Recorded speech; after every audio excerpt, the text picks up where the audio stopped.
Question number 18 देखिएगा। निम्नलिखित लेन देनों को जर्नल में लिखना है।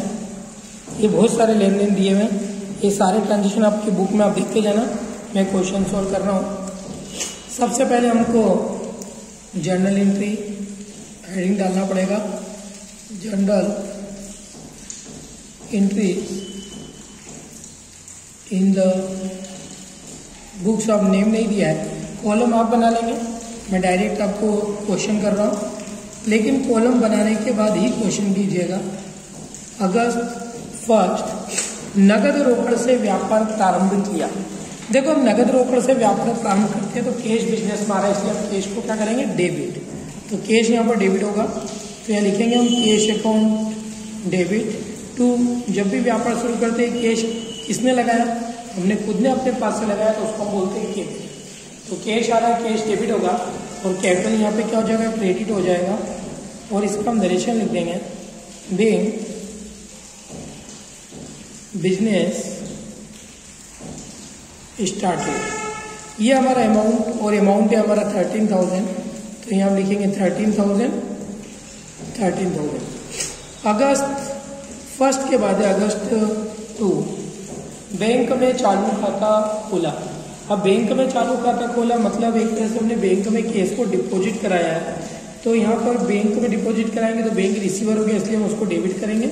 और कैश हमारे पास से जा रहा है तो कैश क्या हो जाएगा, क्रेडिट हो जाएगा। इसका नरेशन हो जाएगा हमारा, being cash deposited in bank, being cash deposited, being cash deposited in bank. कितना बैंक में हमने कैश डिपॉजिट किया, वो चालू खाता खोला था 8,000 का 8,000।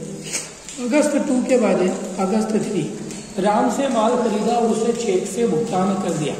नाम नहीं आएगा क्योंकि हमने भुगतान कर दिया, माल खरीदा तो माल आ रहा है, और जो वस्तु व्यापार में आती है उसे डेबिट करते हैं, तो माल खरीदा तो purchase account debit to. Cheque से भुगतान करेंगे तो पेमेंट कहाँ से जाएगा, बैंक से, क्योंकि बैंक हमने तो दिया नहीं पेमेंट, हमने तो चेक दिया, तो पेमेंट बैंक से जाएगा, इसलिए बैंक होगा क्रेडिट।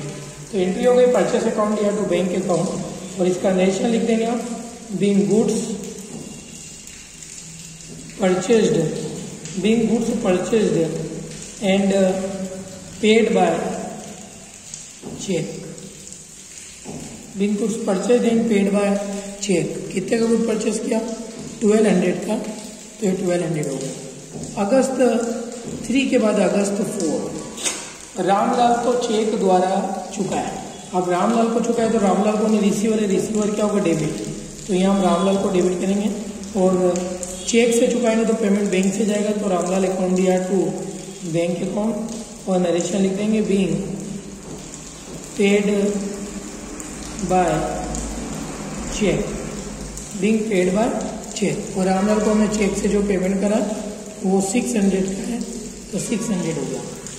अगस्त 4 के बाद है अगस्त 6, बैंक में जमा किए। बैंक में जमा किया तो बैंक को यहाँ पाने वाला क्या होता है, डेबिट, तो bank account debit to cash account. और इसका जो नरेशन हो जाएगा, bank cash deposited, bank cash deposited in bank. और ये टोटल जो अमाउंट बैंक में डिपॉजिट किया वो कितना डिपॉजिट किया था उसने, 500।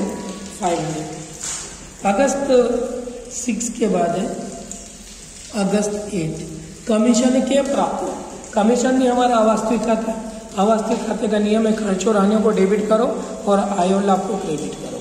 तो कमीशन प्राप्त हुआ तो आय और आय को क्रेडिट, तो कमीशन होगा क्रेडिट। अब कमीशन प्राप्त होगा तो हमारे पास क्या आएगा, कैश आएगा, तो यहाँ पे कैश अकाउंट डेबिट होगा, तो cash account debit to commission account, तो cash account debit to commission account. इसका नरेशन लिख देंगे, being commission received, being commission received. कितना कमीशन यहाँ पर प्राप्त हुआ था, हमें 200 रुपये, तो 200 रुपये की जर्नल एंट्री यहाँ पर हो जाएगी। फिर अगस्त 8 के बाद है अगस्त 10, अगस्त 10 को बोल रहा है फर्नीचर नगद खरीदा। फर्नीचर खरीदा तो फर्नीचर आ रहा है, इसलिए हम फर्नीचर को डेबिट करेंगे, तो यहाँ पर फर्नीचर अकाउंट डेबिट हो जाएगा। फर्नीचर अकाउंट डेबिट टू नगद खरीदा तो कैश गया, तो कैश क्रेडिट। और इसका नरेशन लिख देंगे, being furniture purchased for cash। और ये फर्नीचर परचेस किया है 600 रुपये का, तो ये 600 रुपये का हमने फर्नीचर क्या कर लिया, परचेस कर लिया। फर्नीचर के बाद में आता है अगस्त 15। अगस्त 15 को बोल रहा है नगद बिक्री बैंक में जमा किया। नगद बिक्री बैंक में जमा कर दिया तो बैंक पाने वाला हो गया, बैंक तो डेबिट हो गया। ठीक है, अब नगद बिक्री मतलब माल बेचा तो माल गया, इसलिए सेल्स क्या हो गया, क्रेडिट। ये कंपाउंड एंट्री होगी।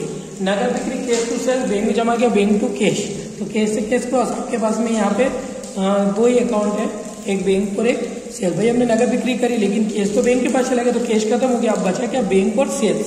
तो बैंक रिसीवर इसलिए वो डेबिट हो गया और गुड्स गोज आउट, इसलिए सेल्स को हम क्या करेंगे, क्रेडिट। लेकिन नरेशन में दोनों चीजें शो कर देंगे, being goods sold for cash and cash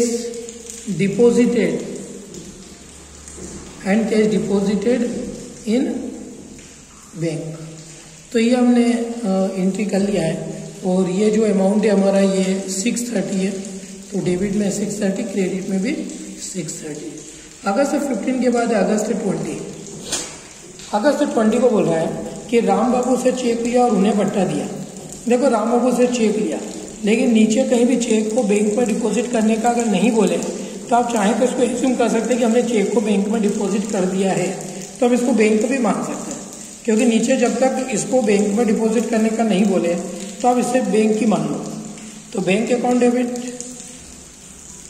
discount account भी डेबिट टू राम बाबू। वैसे जब चेक रिसीव होता है तो जब तक हम चेक को बैंक में डिपॉजिट नहीं कराते तब तक उसे कैश या चेक नहीं लिखते, लेकिन क्वेश्चन में नीचे कहीं भी बैंक में डिपॉजिट करने का नहीं बोला, तो हम एज्यूम कर रहे हम ये मान रहे हैं कि चेक बैंक में डिपॉजिट कर दिया गया है। तो बैंक को में आ गया 830, 20 रुपये डिस्काउंट, टू राम बाबू हो गया 850। इसका नरेशन लिख देंगे, being check received and deposited in bank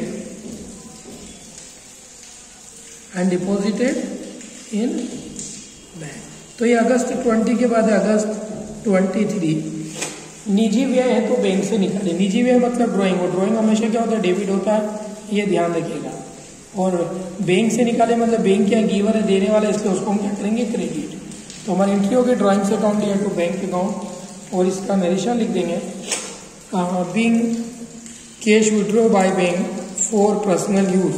क्योंकि बैंक से आप क्या निकालेंगे, बैंक से कैश ही निकालेंगे, तो being cash withdraw by bank for personal use. हमने पर्सनल यूज के लिए बैंक से विड्रॉ किया और ये अमाउंट हमारा 250 रुपये। लास्ट एंट्री है अगस्त 31, चेक से किराया दिया। किराया दिया मतलब किराया तो खर्च उड़ाने को हम क्या करते हैं, डेबिट। तो रेंट अकाउंट डेबिट टू, जब भी चेक से किसी को देंगे तो पेमेंट बैंक से जाएगा, मतलब बैंक देने वाला, इसको उसको हम क्या करेंगे, क्रेडिट। तो रेंट अकाउंट या टू बैंक अकाउंट, और नरेशन लिख देंगे, being rent paid by cheque, being rent paid by cheque. और इसका जो अमाउंट है हमारा वो 100 रुपये। तो ये क्वेश्चन, और लास्ट में जाके फिर हमको टोटल लगानी है। तो ये क्वेश्चन हमारा पूरा कंप्लीट हो गया।